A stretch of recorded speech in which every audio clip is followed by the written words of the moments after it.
This test is in 4 sections. You will hear different recordings and you will have to answer questions on what you hear. Section 1. You will hear a tourist asking for information at a tourist office. First, you will have some time to look at questions 1 to 4.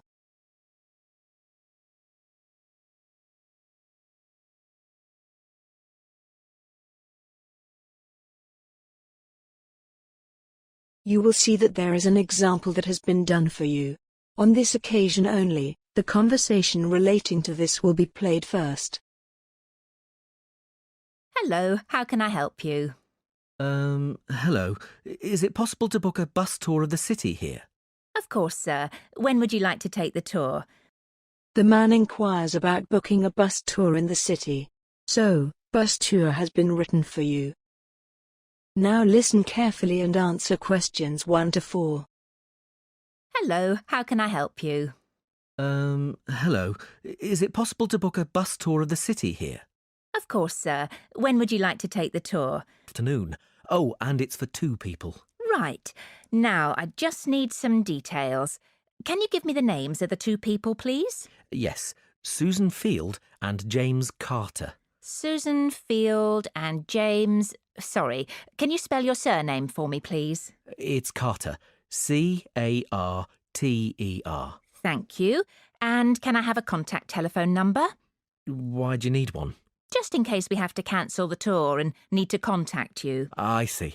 Well, my mobile number is 07988 636 197. That's 07988 636 197.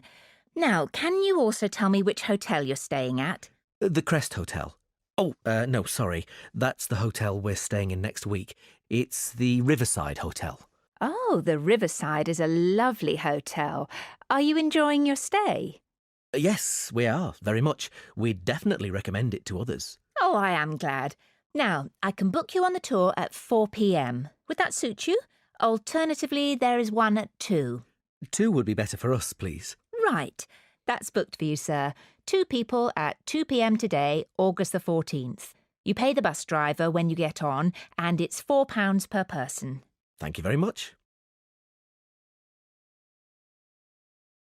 Before you hear the rest of the conversation, you have some time to look at questions 5 to 10.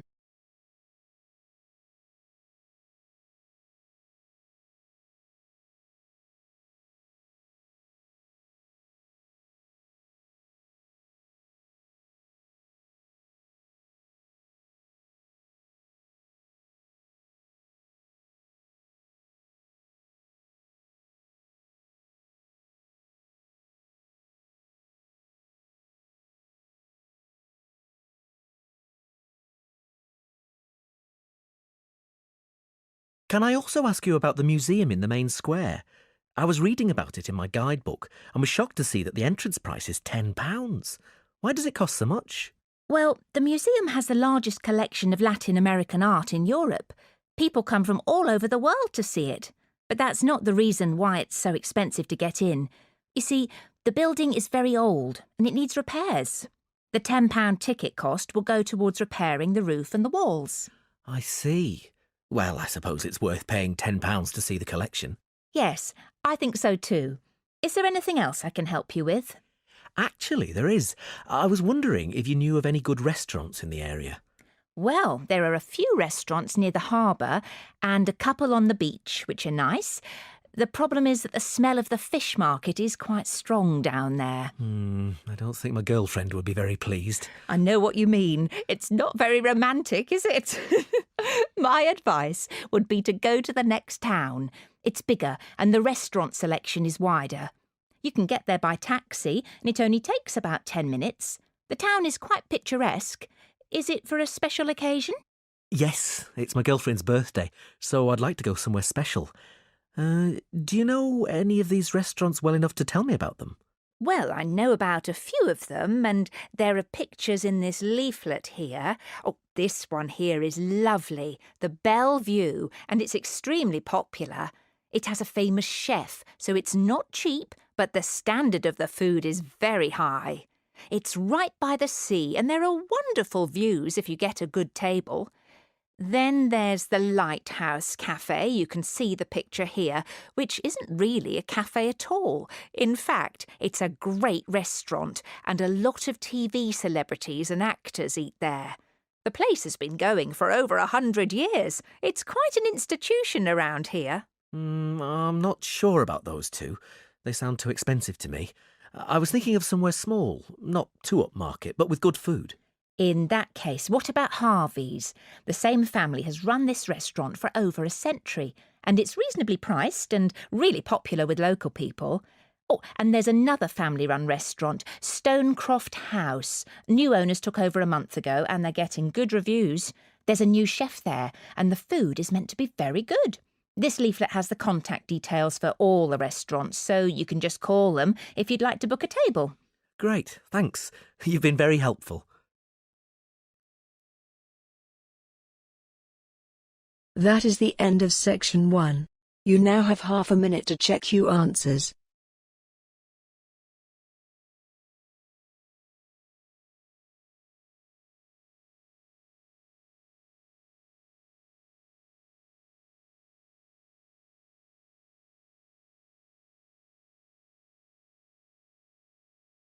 Now turn to section 2. Section 2. You'll hear two teachers discussing a school trip. First, you have some time to look at questions 11 to 16.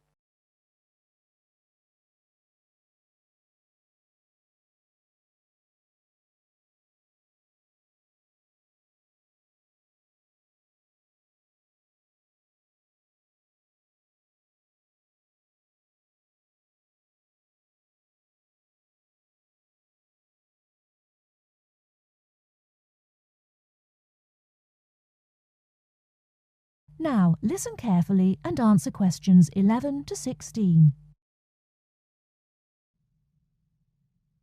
Oh, there you are, Paul. Do you have a few minutes? Can we think about this year's school trip? Hi, Jean. Yes, of course. Have you got any ideas? I've been looking through some information and I've brought a few leaflets with me. Here you are. Okay, thanks. Just remind me when the trip is. Next Friday. We'll be leaving at 9 and be back here at around 4, so we've probably got time to visit a couple of places. Let's see. What leaflet have you got there? Central Gardens. Looks like a nice place. It's open from 9 until 6, so we could go there anytime we wanted, really. What about there in the morning and then somewhere else in the afternoon? Farmers Market would be an option first as well, at least until they close at 1. Or we could try Grey Castle. That should be possible in the morning or in the afternoon. Oh, hang on. That's at the weekend. The last admission is at noon on weekdays. Greenhall says the same thing. Queen's Park opens at 8, so we could go there first. Or, according to these times, we could go there on the way back to school, because they don't close the gates until sunset during the week. Okay, that gives us a few options. We went to Queen's Park a couple of years ago, didn't we? I seem to remember that the pupils really enjoyed it. It'd be nice to go somewhere new as well. I've seen groups from other schools going around Grey Castle. So have I. But then again, maybe we should play it safe and go to Green Hall. At least we've got experience of taking classes round there. Farmers Market is popular with other schools, though, so it must be interesting. It'd be good to go somewhere where someone can show the pupils around, explain things to them. I've been on a tour around the castle, and they do a really good job. I think they have guides at the hall, too, don't they? It says here that they used to, but don't anymore. You can get shown round Central Gardens, though. I think we'd have to do any explaining if we took the pupils to the market or the park. That wouldn't be a problem, though. No, and at least those two would be free, wouldn't they? I think all the others charge, and we'd have to get the parents to pay some money. I'm sure they wouldn't mind paying if it was a small amount. Let me check the leaflets. There's a special price for large groups at Grey Castle. Oh, but you can get into Central Gardens for nothing. Right. Oh, I've just thought of something. We wouldn't need to book anything if we were going to Queen's Park, but what about the other places? Central Gardens say you need to let them know if there are more than 10 people in your group, which would include us. The same at Grey Castle. Farmers Market says you can just turn up, and so does Green Hall. Right. Well, I suggest we take the pupils to Grey Castle for a tour in the morning. How does that sound? Yes, sounds good. We should contact them to book it as soon as possible. In the afternoon, we can do something a bit more relaxed at the park, and we'll have to think about going to Green Hall another year. Shame Farmers Market isn't open, but we can't change the day. So that's a decision then. Now, let's think about what we're going to get the pupils to do. It's a school trip, after all, and we should give them some work to do. Before you hear the rest of the talk, you have some time to look at questions 17 to 20.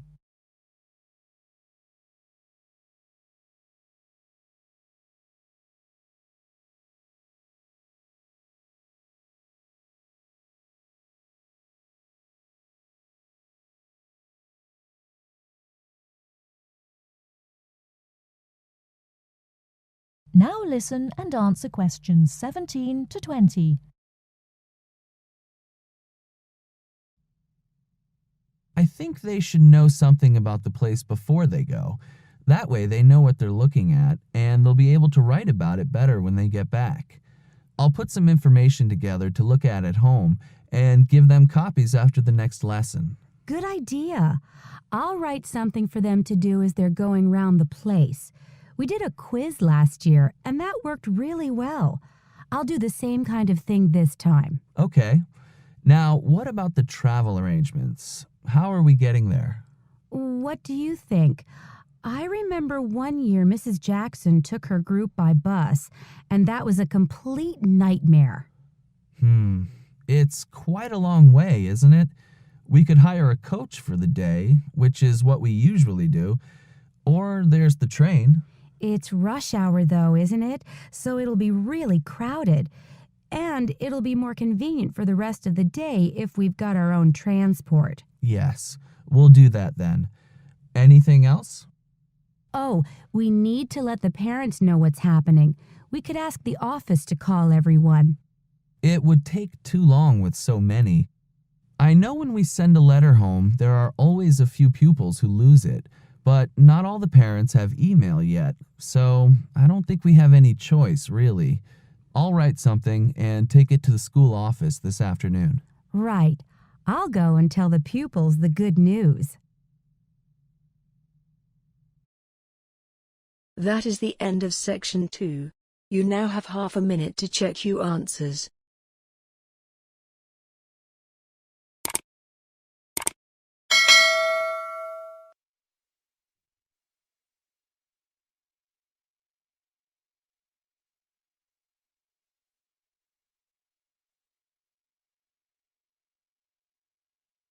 Now turn to section 3.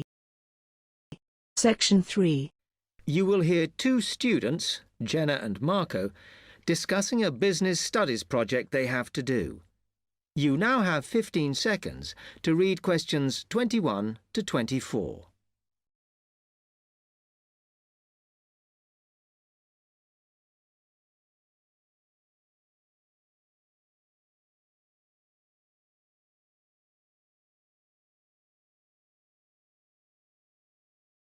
Come on, Marco. We've got to get on and sort out this project for Professor Buckley. Hang on. I want to make sure we've got all the information. Now, where are we? Well, today we need to sort out exactly what we're going to do and how we're going to divide the work up. Okay. How long have we got, by the way? The end of term is April 6th.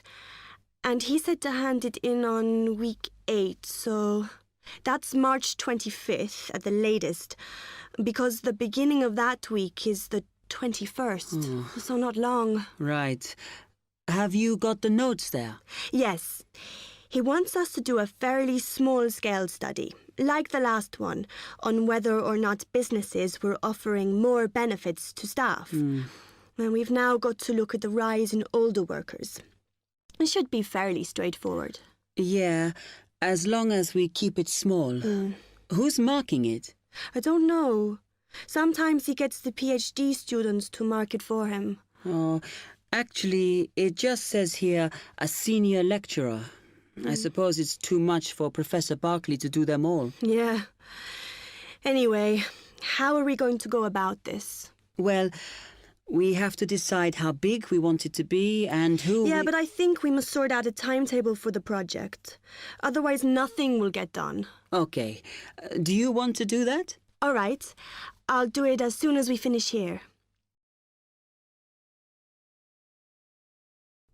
Before you hear the rest of the talk, you have some time to look at questions 25 to 30.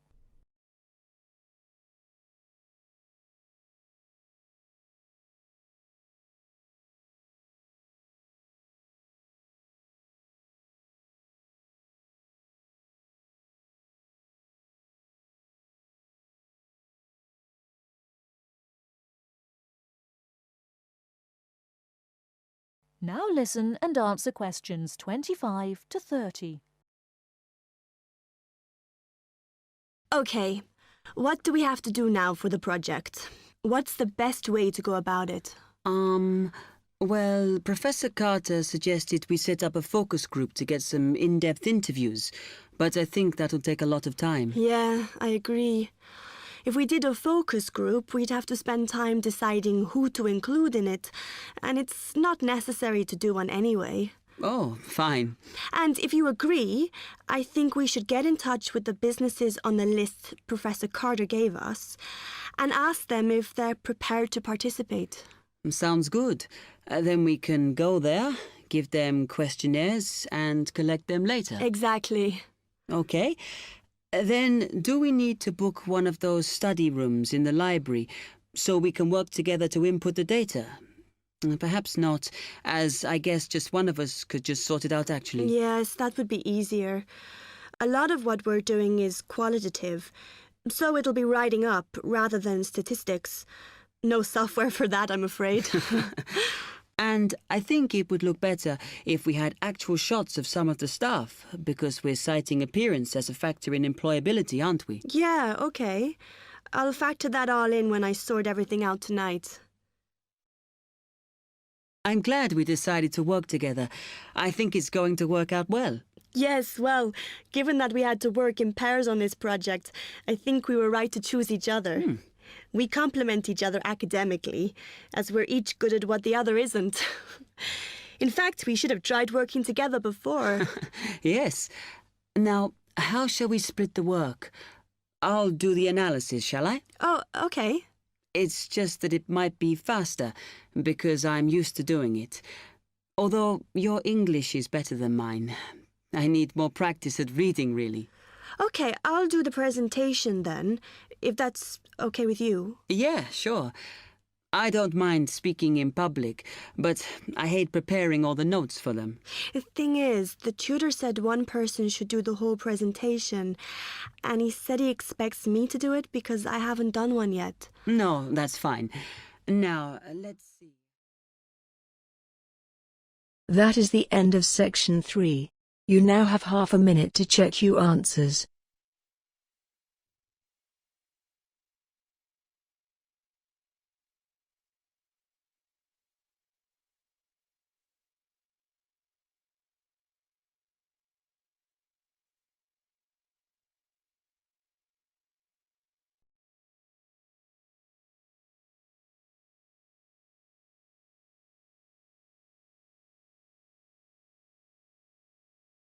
Now turn to section 4. Section 4. First, you have some time to look at questions 31 to 40.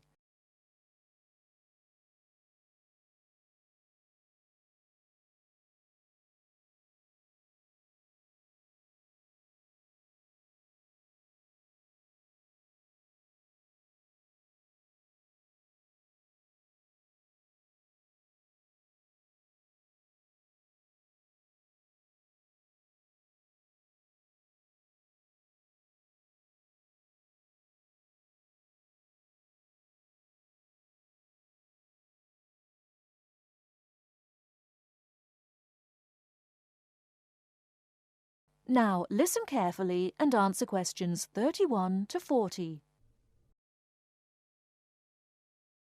Today I'm going to talk about the city of Barcelona and its architecture. First, the city. Barcelona is a city of some 1.5 million people. It is a port situated on the northeast coast of Spain in the province of Catalonia. The people speak Catalan as their native language, but most are also fluent in Castilian Spanish, and some speak English too. The city centre is surrounded by a ring road which encloses a grid with 2 major roads running diagonally across it. These are the Avenidas Diagonal and Meridiana. Probably the most famous street in Barcelona is La Rambla, which connects the Plaça de Catalunya in the town centre to the statue of Columbus on the water's edge. All along the centre of this wide boulevard are stalls selling flowers and artistic works. Barcelona was founded by the Carthaginians from modern-day Tunisia in North Africa. It grew under the influence of the Roman Empire, later becoming the capital of Spain. Under strong government, it expanded its trade, exporting cloth to other Mediterranean ports, and establishing itself as a financial centre. It went into decline after 1400, and in 1640 it was the centre of the Catalan Revolution against King Philip IV of Spain. Now it is considered by many to be the cultural centre of Spain, and the Olympic Games were held there in 1992. Now to the architecture. Throughout the city there are many fine buildings, churches, cathedrals, markets and squares, which date back to the 13th century. One very fine square, which can be entered from La Rambla, is the Plaça Real, or Royal Square. This was built by Molina in the 19th century. 7 narrow passages lead into a large central area, which is surrounded by 2-storey buildings. Most of the ground floor is occupied by restaurants and bars, and it is traditionally a place of music and entertainment. It is impossible to talk about the architecture of Barcelona without mentioning Gaudí, who dominated the scene from the 1880s until his death in 1926.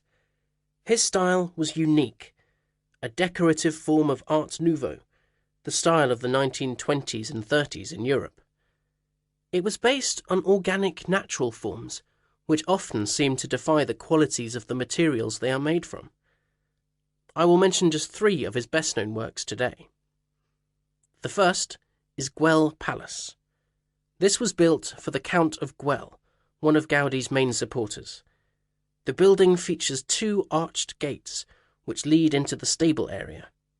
Inside are 2 circular staircases, one for people and the other for horses. The ground floor is built of brick, but there is also much natural stone used in the construction. The roof is quite fantastic, with brightly coloured sculptures built around the chimneys and ventilation shafts. Another project commissioned by Gwell is the park named after him. This was meant to be a garden city with 50 houses, but in fact only 2 were ever finished. The influence of nature is strong in the cave-like spaces and animal figures, and again, much use has been made of brilliantly coloured surfaces. But the greatest of Gaudí's works is still under construction, and it is not expected to be finished until 2041. He began work on this cathedral, known as La Sagrada Familia, Church of the Holy Family, in 1882, which means that it will have taken 159 years to complete. The finished building will have 18 towers, the highest being 170 metres high. The building will be 95 metres long by 60 metres wide, and it will hold 13,000 people, a truly impressive monument to Gaudí's great genius. And that's all we have time for today. Next week, we'll look at some of Gaudí's smaller projects and also his furniture designs. Please make sure that you complete your assignment on Le Corbusier by this coming Friday. That is the end of section 4. You now have half a minute to check your answers.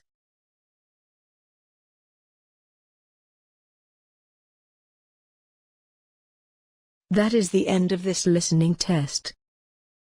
Here are the correct answers to check your score.